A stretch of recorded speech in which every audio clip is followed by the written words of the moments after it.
এই এভরিওয়ান, আসসালামু আলাইকুম। কি অবস্থা সবার? আশা করি সবাই ভালো আছেন। আমি আপনাদের ওয়েলকাম করছি আমার নতুন একটা ভিডিওতে। আমি আজকে আপনাদের এমন একটা জায়গা দেখাবো, আসলে আপনাদের দেখলে মনে হবে না যে এটা আসলে আমাদের বাংলাদেশ। আশা করি আপনারা দেখতে পাচ্ছেন রাস্তার সৌন্দর্যটা। আমার বাম পাশে দেখা যাচ্ছে একটা মসজিদ। আমার এই মসজিদে আমি একদিন নামাজ পড়েছিলাম। মসজিদের ভেতরটা খুবই সুন্দর। অ্যাকচুয়ালি আপনারা কমেন্ট করে জানাবেন আপনাদের এই রাস্তাটা দেখে কি মনে হচ্ছে, আসলে এটা কি আমাদের কোনো দেশের জায়গা নাকি আমাদের দেশের বাইরের কোনো জায়গা। তো আসলে সরকার চাইলে যে কোনো কিছু সম্ভব, সব কিছুই সম্ভব। একটা দেশের ভিতরে কেউ যদি একটা নির্দিষ্ট একটা এলাকা যদি এরকম সুন্দর করে গড়ে তুলতে পারে, তাহলে আমরা বাকি জায়গাগুলো কেন পারবো না?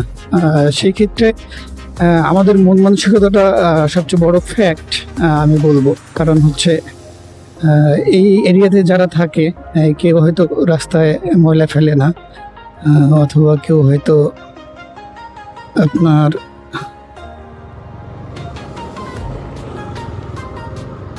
কি বলবো, আচ্ছা যেটা বলছিলাম, কেউ হয়তো রাস্তায় আপনার ময়লা ফেলে না। যেটা আমরা যখন বাইরে থাকি তখন হচ্ছে আমরা আমাদের ইচ্ছা মতো যেখানে সেখানে ময়লা ফেলি। দেখেন জায়গাটা, আসলে রাস্তাটা দেখে কি আমার একবারের জন্য মনে হয়নি এটা আমাদের দেশের ভিতরে কোনো জায়গা। আমার সবসময় মনে হয় আমি যখন এই জায়গাগুলো এই এরিয়াটাতে ঢুকি, আমার এই রাস্তাটাতে মনে হয় যে আমি সামহাও দুবাইয়ের কোনো রাস্তায় আসছি।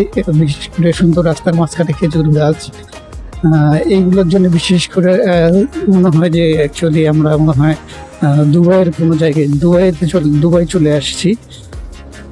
তো আসলে আমাদের দেশেও সুন্দর সুন্দর জায়গা যেমন আছে, সুন্দর সুন্দর আবাসিক এরিয়া যেমন আছে, আবার গুলিস্তানের দিকে গেলে এই জায়গাগুলো যেমন একদম গেলে বুঝতে পারবেন যে আসলে কী অবস্থা, কীরকম ঘনবসতি।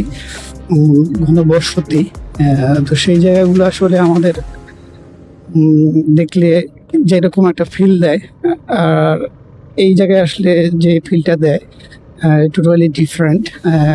একদিকে রাত, একদিকে দিন আর কি, এমন একটা অবস্থা। তো এতক্ষণ যে জায়গাটা নিয়ে কথা বলছিলাম, এটা আসলে বসুন্ধরা আবাসিক এরিয়া। আপনারা হয়তো অনেকেই চিনে থাকবেন।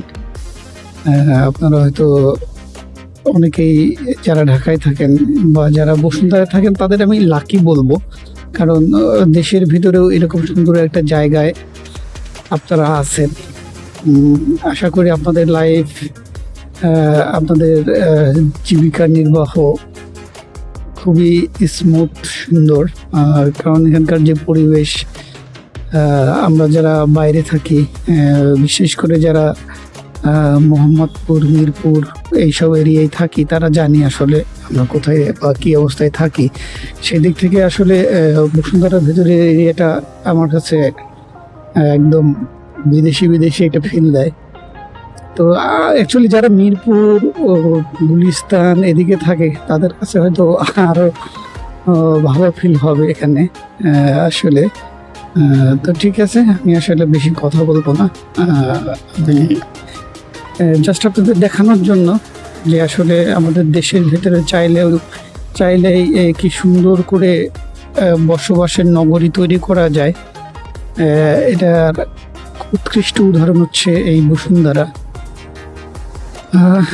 তো যাই হোক, এটা নিয়ে আসলে কিছু বলার নাই। আমরা যারা বাইরে থাকি, আমরা যদি সচেতন হই, প্লাস আমাদের সরকার যদি একটু পদক্ষেপ নেয়, আশা করি খুব ভালো হবে। তো ঠিক আছে, আজ এই পর্যন্তই। পরবর্তীতে কথা হবে অন্য কোনো ভিডিওতে। ততক্ষণ পর্যন্ত আপনারা আশা করি ভালো থাকবেন। আল্লাহ হাফেজ।